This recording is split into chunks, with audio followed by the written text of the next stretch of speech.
Bonjour à tous, j'espère que vous allez bien et que ma dernière vidéo ne vous a pas donné de maux de tête, parce que celle-ci en est la suite directe. On va donc revenir une dernière fois sur la phase de marchandage pour voir de quelle façon on peut sortir d'un deuil grâce à elle, ce qui me permettra au passage d'introduire la notion la plus importante de toute ma théorie, et ensuite on refera la même chose avec la phase d'impuissance.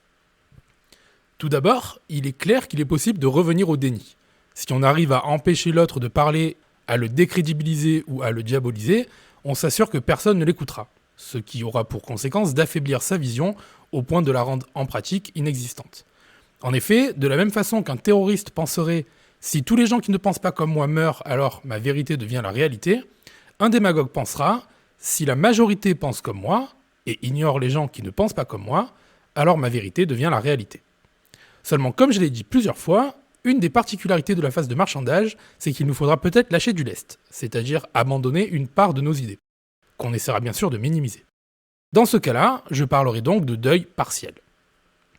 Étant donné que la plupart de nos idées sont liées entre elles et qu'il est souvent impossible d'aborder tous les points ou tous les angles de vue nécessaires lors d'un seul débat, on finit la plupart du temps par se concentrer sur un point très précis.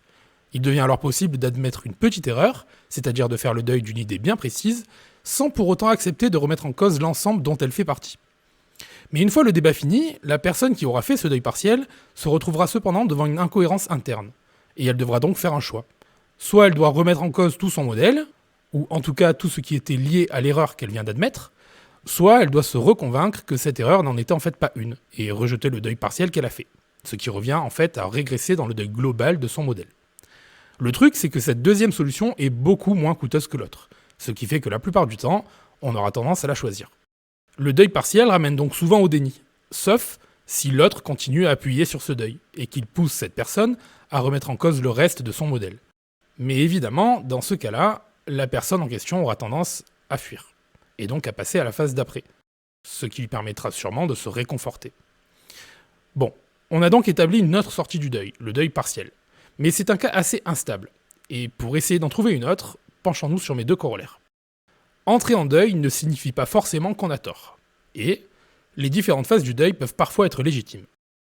Plaçons-nous d'abord dans le cas où nous sommes en train de faire un deuil illégitime, c'est-à-dire que nous sommes en train de faire le deuil d'une idée objectivement vraie, puisque le premier corollaire dit que c'est possible. Cela peut par exemple arriver si un sophisme nous a fait assez douter pour provoquer un choc. Disons donc que c'est arrivé et que nous avons décidé, de gré ou de force, de ne pas céder à la violence. Nous voilà fatalement en plein débat. D'après ma théorie, nous allons vouloir utiliser des sophismes pour défendre notre idée, tout comme notre interlocuteur d'ailleurs. Cela dit, comme nous avons effectivement raison, je vous le rappelle, nous finirons peut-être par trouver un vrai argument, bon et valable. Et dans ce cas, pourquoi utiliser un sophisme ? Pas la peine de manipuler l'autre puisqu'on peut prouver qu'on a raison. C'est 1000 fois plus efficace et ça ne coûte absolument rien psychologiquement parlant, contrairement à la plupart des sophismes. Cette petite réflexion mène tout d'abord à mon troisième corollaire qui est le suivant. Quand on a de bons arguments, on les donne. Pas besoin de faire de la démagogie. Ça risquerait même d'être contre-productif. Cela dit, ça ne veut pas dire que quelqu'un qui utilise des sophismes a forcément tort, parce qu'il peut tout simplement ne pas savoir pourquoi il a raison. Prenons l'exemple de quelqu'un ayant un débat avec un platiste. S'il ne sait pas comment démontrer que la Terre est ronde, il utilisera des sophismes pour défendre son idée. Et il pourra même s'emporter, alors qu'il a clairement raison. Par contre, quelqu'un qui sait comment démontrer que la Terre est ronde ne se salira pas les mains avec des sophismes, et restera calme. Au pire, il montrera quelques signes d'impatience ou d'agacement, mais a priori, il n'a aucune raison de s'énerver. Parce que pour lui, l'idée débattue est neutre. Elle est juste vraie en fait, objectivement. Il n'a donc pas besoin de s'y investir émotionnellement. Alors que le platiste, lui, qui n'a pas d'argument valable, s'est forcément investi émotionnellement dans cette vision. Pourquoi ? Parce que puisque cette idée est fausse, il n'a pu être convaincu de sa validité que d'une seule et unique façon, au travers d'un sophisme. Or, rappelez-vous, les sophismes tirent sur les ficelles émotionnelles pour court-circuiter notre raison. Ce qui veut dire qu'une idée qu'on ne peut pas vraiment défendre rationnellement, et surtout clairement, mais qui génère beaucoup d'émotions lorsqu'on y pense, n'a probablement pas atteint nos modèles d'une façon légitime. En gros, on s'est sûrement fait manipuler. Enfin, je reviendrai sur tout ça, c'est très important, mais c'est pas le moment. Jusqu'à présent, on a donc parlé de 3 sorties du deuil. Aller au bout de ce deuil, ce qui a un coût psychologique, faire un deuil partiel, qui a un coût moindre mais qui est assez instable, et revenir directement dans le déni, qui en théorie ramène le coût psychologique à 0.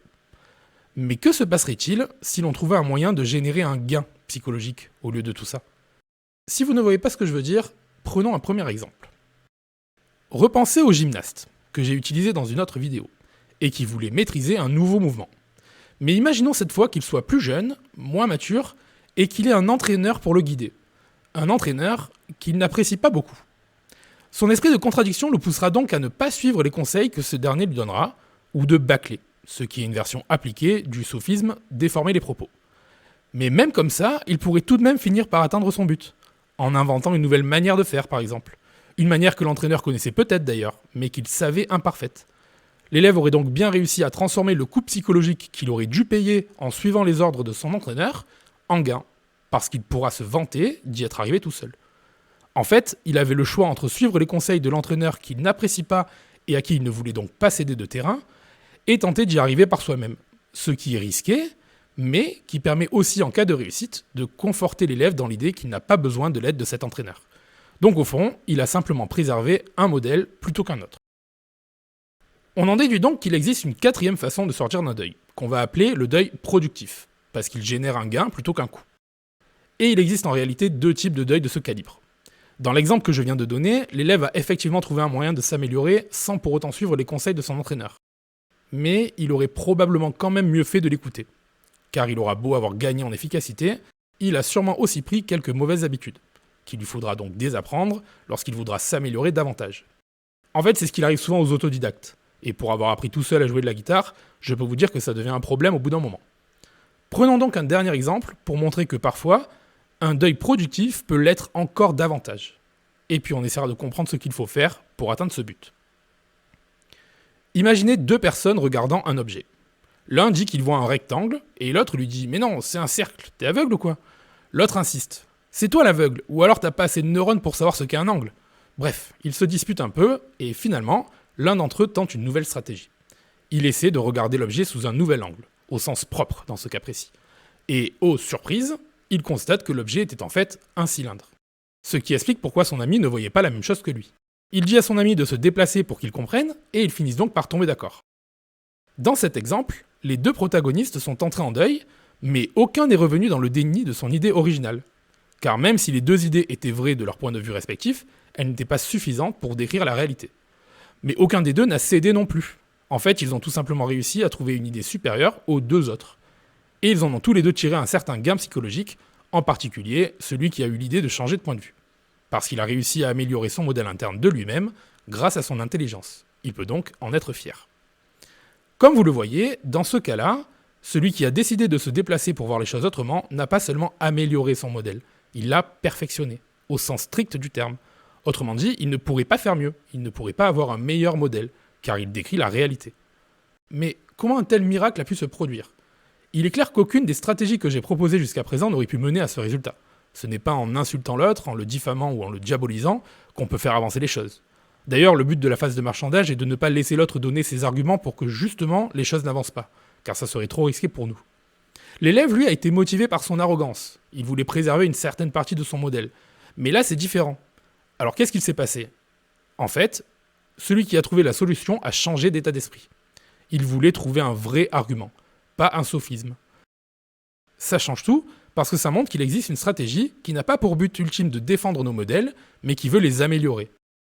Certes, en se déplaçant, notre ami voulait sûrement trouver une preuve qu'il avait raison à la base, mais il aurait très bien pu trouver une preuve du contraire. Il aurait pu se rendre compte que la forme qu'il voyait n'était en fait qu'une illusion d'optique, par exemple, alors que le cercle, lui, était bien là. Cette stratégie comporte donc un risque, mais elle permet aussi de trouver de meilleurs arguments. Plus de risques, mais plus de gains potentiels. C'est un choix qu'on doit souvent faire en économie. Est-ce qu'il vaut mieux se contenter d'utiliser des stratégies sûres, mais ne pouvant générer que des gains très limités, ou faut-il prendre le risque de perdre de l'argent pour viser un gain potentiel largement supérieur ? Cette logique s'applique tout à fait à ma théorie. Sauf que le gain limité de la stratégie sûre est en fait nul, elle permet simplement d'éviter un coût, c'est-à-dire d'éviter de ressentir des émotions négatives, et que le gain potentiel de la stratégie risquée prend en fait la forme d'émotions positives, de la fierté. Ce qui ouvre la porte à un tout nouveau pan de ma théorie. Mais j'en parlerai dans la vidéo suivante. Je sais, je dis souvent ça, mais je vous jure que je finirai par connecter tous les points que j'ai laissés en suspens. Pour l'instant, je veux me concentrer sur cette nouvelle stratégie et mettre un mot dessus.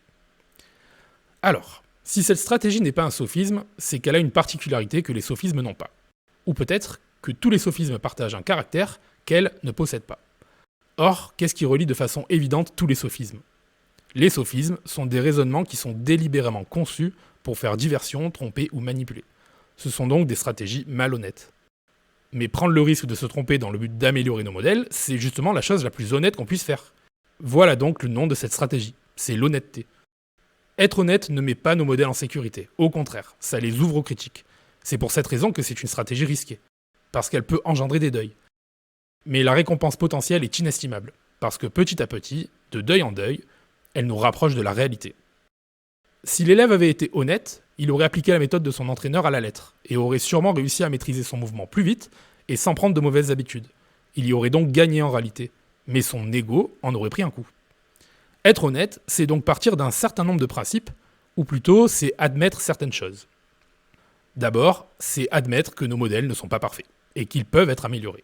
Ce qui incite à être curieux, à remettre en cause nos idées, et à chercher des avis différents du nôtre, plutôt que de les attendre passivement et de les rejeter dès qu'on nous les présente. Tout cela force donc à l'ouverture d'esprit. Ensuite, c'est admettre que parfois les autres peuvent perdre le contrôle, puisque ça nous arrive à nous aussi, ce qui pousse à l'indulgence. D'ailleurs, il est également possible que ce soit notre comportement qui pose problème. Il faut donc aborder les gens avec respect et politesse, pour poser de bonnes bases au débat. Puis, c'est admettre que les autres peuvent savoir mieux que nous, ce qui pousse à l'humilité. Et à comprendre aussi qu'on ne peut rien tirer d'un débat si les deux interlocuteurs ne sont pas clairs et transparents. Et enfin, c'est admettre que la vie n'est pas un long fleuve tranquille, et qu'il faut se battre pour survivre et atteindre nos buts, ce qui force évidemment à être persévérant. Et on pourrait aussi ajouter qu'admettre que nous sommes tous imparfaits et mortels est une étape à franchir pour atteindre la sagesse. D'après ma théorie, c'est tout ça être honnête, et plus encore. Comprenez donc qu'elle pousse à être honnête avec soi-même et avec les autres, afin de pouvoir faire la différence entre les deuils légitimes et les deuils illégitimes. C'est-à-dire les deuils qu'il faut faire pour s'approcher de la réalité, et ceux qu'il ne faut pas faire, parce qu'ils nous en éloignent. Mais je ferai une vidéo sur les liens entre la philosophie et ma théorie, et sur la philosophie de vie qu'elle pousse à adopter justement.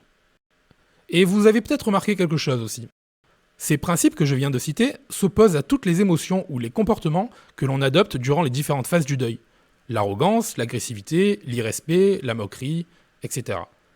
Parce qu'au fond, le deuil dans son ensemble est un processus malhonnête.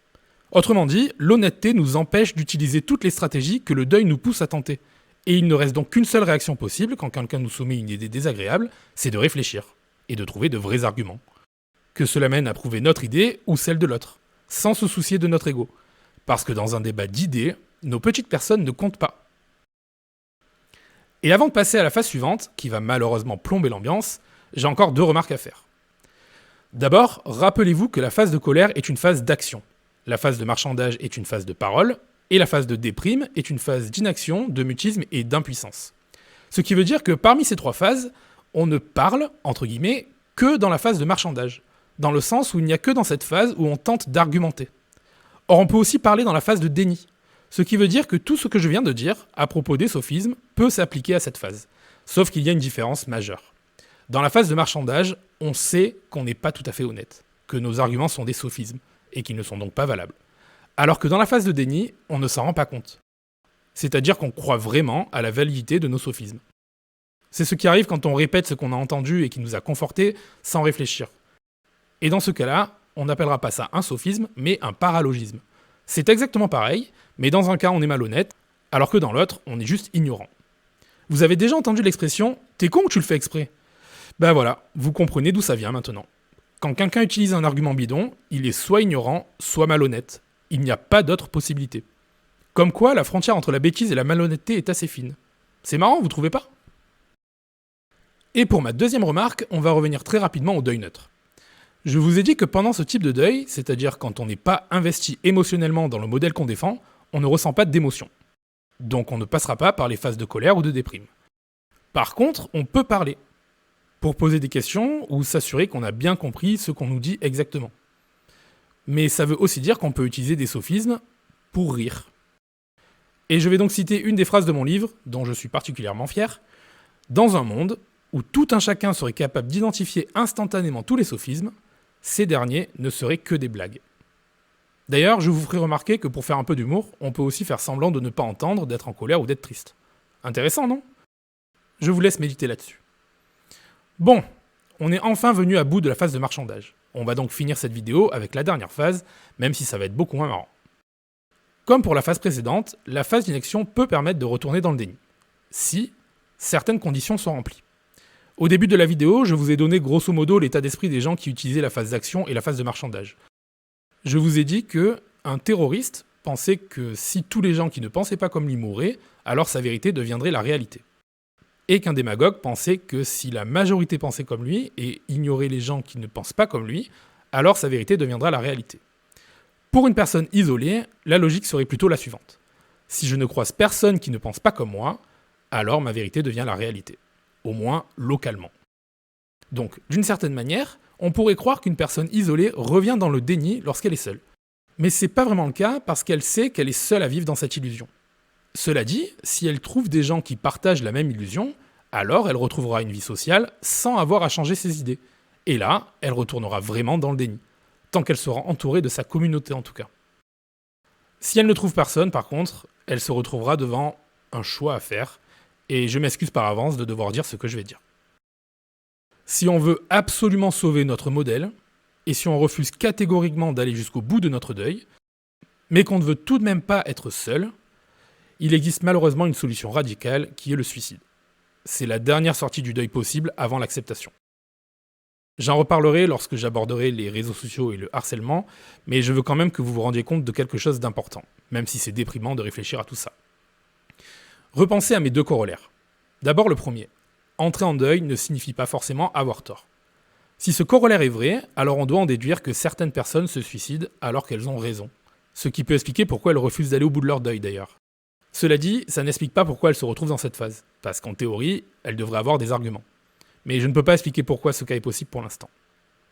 Et puis le second. Les différentes phases du deuil peuvent parfois être légitimes. Ce qui veut dire que parfois, le suicide est légitime. Alors je sais, c'est horrible, mais entendez mon raisonnement. Parce que clairement, on parle d'un cas très précis là. Imaginez une personne enfermée quelque part depuis un long moment, torturée, etc. Elle a tout tenté, elle a essayé de se battre, de convaincre ses ravisseurs de la relâcher, de fuir, mais rien n'a fonctionné. Donc elle se retrouve tout simplement sans espoir. Et dans ce cas-là, je pense qu'on peut dire que se suicider est légitime, dans le sens où tout le monde pourrait comprendre ce choix. Bref, voilà, je devais en parler, et ma théorie devait prévoir ce cas pour être complète. Et finalement, si la personne choisit de continuer à vivre, il ne lui reste plus qu'à accepter. Bon, maintenant qu'on a vu toutes les phases en détail, on va pouvoir passer à ma partie préférée, qui est la schématisation bien sûr. Ça va nous permettre de regrouper tout ce qu'on a dit jusque-là sur un seul visuel. Et pour ça, on va resurvoler toutes les phases, en imaginant tout ce qui peut arriver à une personne faisant un deuil dans le cadre d'une conversation. Notre hypothétique cobaye a donc une certaine idée de soi-même, des autres ou du monde. Il est dans le déni de cette idée, mais quelqu'un vient la remettre en cause. Le cobaye tente d'abord d'ignorer, entre guillemets, rappelez-vous que le déni est une phase majoritairement inconsciente, et la rejette avec plus ou moins de tact. Du coup, soit le petit enquiquineur décide de s'en aller, et notre ami replongera encore plus profondément dans son déni, soit l'enquiquineur est un véritable emmerdeur, et insiste jusqu'à provoquer un choc chez le cobaye. Ce dernier avancera donc à la phase suivante. Là, il voudra agir, et par exemple, il pourra tabasser l'emmerdeur, jusqu'à ce que mort s'en suive. Et ensuite, il pourra encore une fois retourner dans le déni de son idée initiale, après s'être lavé les mains. Mais si l'emmerdeur, en plus d'être emmerdant, est intimidant, le cobaye s'engagera dans un débat. Parce que quitte à perdre des plumes, autant qu'elles soient abstraites. À ce stade, il peut se passer 3 trucs. Soit un des sophismes qu'utilisera le cobaye fera mouche, et il retournera dans le déni. Ce qui peut aussi arriver s'il parvenait tout simplement à convaincre l'emmerdeur. À la loyale, je veux dire. Soit le cobaye trouve une nouvelle idée, différente des 2 idées précédentes, et surtout meilleure. Et il ressortira donc du deuil en ressentant des émotions positives, cas que l'on explorera dans la prochaine vidéo. Soit c'est l'emmerdeur qui convainc le cobaye, au moins partiellement, ce qui le forcera à se taire, et la plupart du temps à fuir. Et dans cette phase-là, on a vu qu'il y avait 3 possibilités. Soit le cobaye trouvera d'autres cobayes partageant sa vision, qui le réconforteront et le feront régresser jusqu'au déni, soit il se suicidera, soit il choisira de vivre et d'abandonner son modèle pour ne plus être seul. Avec ça, on a presque fini de tracer le schéma du deuil classique, que j'appellerai parfois le deuil négatif, ou le deuil de Kübler-Ross. Presque, parce qu'il manque une dernière phase dont je dois parler. Une transition en fait, entre la déprime et l'acceptation. Un peu comme le choc qui relie le déni et la colère, pendant laquelle on ressent de la peur. Cette transition, c'est la culpabilité. Et bien sûr, comme son nom l'indique, on y ressent de la culpabilité, et de la honte aussi. D'autres ont pensé à ça avant moi, mais je n'en ai pas parlé avant parce que la culpabilité dont je parle n'a de sens que dans ma théorie. Si vous allez voir ailleurs, vous verrez que les gens disent que la culpabilité fait partie de la phase de la dépression et qu'elle est en rapport avec l'objet du deuil. Par exemple, après la mort d'un proche, on peut se sentir coupable de ne pas avoir été plus présent. Après une rupture, on se sentira coupable de ne pas avoir fait assez d'efforts, etc. Je ne remets pas tout ça en cause, mais quand je parlerai de culpabilité, je ne ferai pas référence à ça.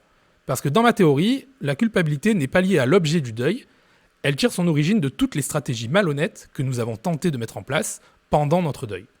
Notre arrogance, notre agressivité, notre malhonnêteté intellectuelle et émotionnelle, parce qu'en acceptant que nous avions tort, nous réalisons en même temps à quel point tout ça était stupide et même mesquin. Et nous avons donc honte pour ça spécifiquement.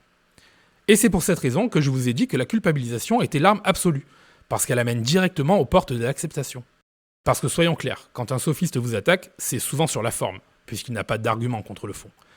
Il vous fait donc aussi culpabiliser à propos des comportements que vous adoptez pendant le débat, même s'ils étaient légitimes.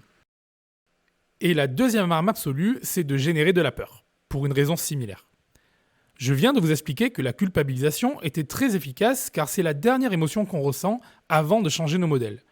Or, la peur est la dernière émotion qu'on ressent avant que le déni saute, c'est-à-dire avant que la prise de conscience commence. Faire ressentir de la peur à l'autre permet donc de le faire sauter la phase de déni et de le forcer à entrer en deuil. Et le faire culpabiliser permet ensuite de le faire passer toutes les autres phases, et donc d'accepter. D'autant que la peur, lorsqu'elle est intense, a tendance à directement nous pousser jusqu'à la phase d'inaction, parce qu'elle nous pétrifie. D'après ma théorie, la méthode ultime pour convaincre quelqu'un est donc de l'effrayer, au point de lui donner une impression d'impuissance, puis de le faire culpabiliser. Et bon, quoi qu'on pense de l'écologie, je pense qu'il est clair que c'est exactement ce que font les gens qui la défendent. Je répète qu'utiliser ces méthodes ne veut pas dire qu'ils ont tort, mais ça explique pourquoi certains écolos qui tirent trop sur ces cordes finissent par être contre-productifs, car tout le monde se rend compte de ce qu'ils font. Et on va s'arrêter là pour aujourd'hui, parce qu'on a fini de couvrir le premier type de deuil, c'est-à-dire le deuil classique. Et on a aussi parlé du deuil neutre, donc en fait ça fait 2. Mais il en reste un troisième, que je vous ai déjà un peu teasé, et qu'on verra dans la prochaine vidéo. En attendant, si vous avez trouvé cette vidéo intéressante, n'hésitez pas à la liker. Si vous pensez que cette chaîne est prometteuse, abonnez-vous, et si vous êtes pressé d'entendre la suite, pensez à cliquer sur la cloche. Vous pouvez aussi acheter mon livre, puisque j'y décris ma théorie et l'applique à une multitude de cas, et évidemment, n'hésitez pas à réagir dans les commentaires. Non seulement ça aidera à faire connaître ma théorie, mais surtout, ça me permettra sûrement de m'améliorer. En attendant, merci à tous, bonne soirée, et à la prochaine.